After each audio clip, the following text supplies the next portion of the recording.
Friends, പാല് കാച്ചാതെ പാൽപ്പാട എടുത്ത് വെക്കാതെ വളരെ പെട്ടെന്ന് ക്രീമും ബട്ടറും നെയ്യും വേർതിരിച്ചെടുക്കുന്നതാണിത്.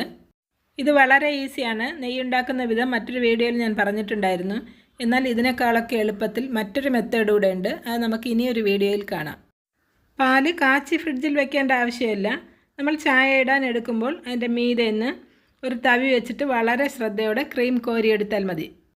മീതെ നിന്ന് ഒരു 3 പ്രാവശ്യം മാത്രം കോരിയെടുത്താൽ മതി. എന്നാലേ ചായ ഇടാൻ പാല് കട്ടി ഉണ്ടാവുകയുള്ളൂ. 1 ലിറ്റർ പാലാണ് നിങ്ങൾ വാങ്ങുന്നതെങ്കിൽ ഒരു 4-5 ദിവസം ക്രീം കളക്ട് ചെയ്ത ശേഷം ബട്ടറാക്കിയാൽ മതി. 4-5 ദിവസം കഴിഞ്ഞിട്ടാണ് ബട്ടറാക്കുന്നതെങ്കിൽ ക്രീമിനെ ഫ്രീസറിൽ തന്നെ സൂക്ഷിക്കണം. എന്നിട്ട് പുറത്തെടുത്ത് ചെറിയ കഷ്ണങ്ങളാക്കി മിക്സിയുടെ ജാറിലേക്കിട്ട് നന്നായിട്ട് അടിച്ചെടുക്കുമ്പോൾ അത് ബട്ടറായി കിട്ടും. മിക്സി ചൂടാകരുത്. കുറച്ച് സമയം കഴിഞ്ഞേ ബട്ടറായി വരൂ. ആ ബട്ടറിനെ ഈ കാണുന്ന പോലെ ലോ ഫ്ലെയിമിൽ ഉരുക്കി നല്ല മണവും വളരെ ഹെൽത്തിയുമായിട്ടുള്ള നെയ്യാക്കി മാറ്റാം.